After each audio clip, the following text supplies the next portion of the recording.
That was our problem. Hey guys, and today we're gonna be replacing the rear brake pad sensor, which will be quick and easy job, and I will show you what is going on right now. So pop in the key. We have our brake light on, minus 9,000. If you try to reset, so the brake pad was replaced, but the sensor wasn't.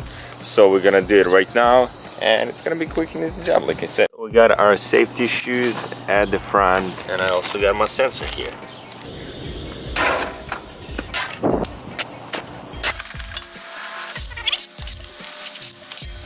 And the sensor is located right here, as you can see. It's simply gonna be popping out like that. So on that portion, I simply gonna undo the rear fender, mil plastic right behind the shock, and couple 8 mils.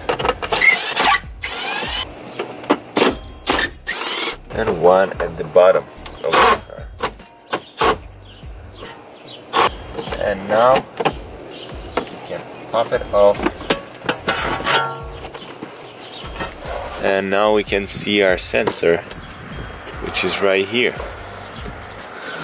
I will undo it.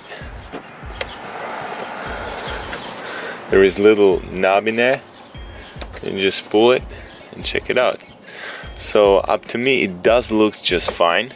Showing me it's not working. So there is two ways to clean the existing sensor or to replace for the new one. So I'll probably choose to replace for the new one. We got a couple clamps, and one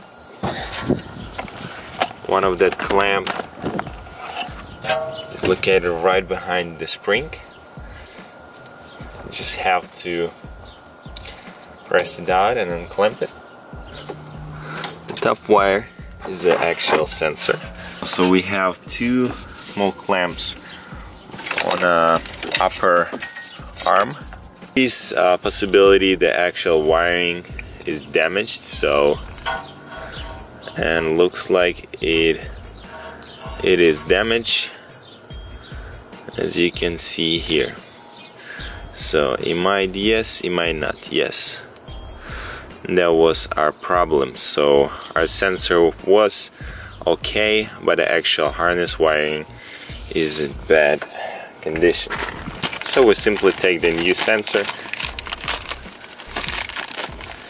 the genuine BMW sensor, so no problem with that. Simply go through the reversing steps. So first,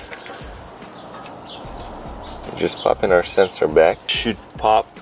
Sorry for not showing you. Most likely you're not gonna see anything in there, but at the closest loop where it's supposed to go.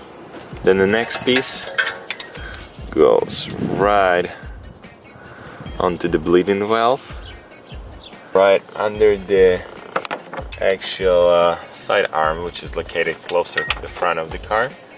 Trying to slide our sensor through the same way as it was.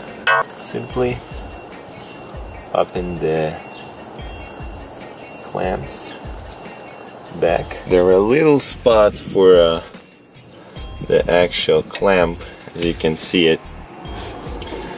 One and the second one. So there is another one spot like that. You go straight into that spot with two white plastic knobs. Just simply popping it back, and then we snake the actual end piece all the way to the end. So my tip, simply go back and clamp the actual sensor back. That's simple.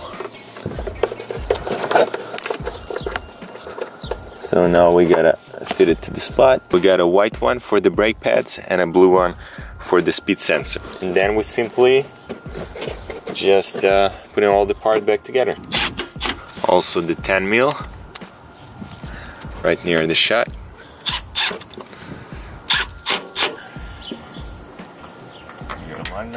Okay, we're simply starting the car. As far as the small central screen is clear, just press and hold the tachometer button. You're gonna see the triangle. Just wait for a second, and now we see the actual our brake sign. I'm using the actual trigger to switch the options in there. Same way you can reset any of the options in the car.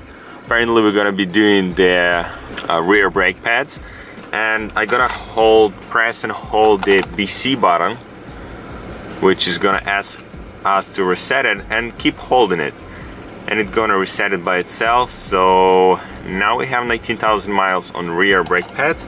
The brake pad sign just go away, and in info sources, service info, we got our rear brake pads are up to date, and the front one has only 17 left. And the check control messages, all system is okay. So the job is successful, and we find a problem.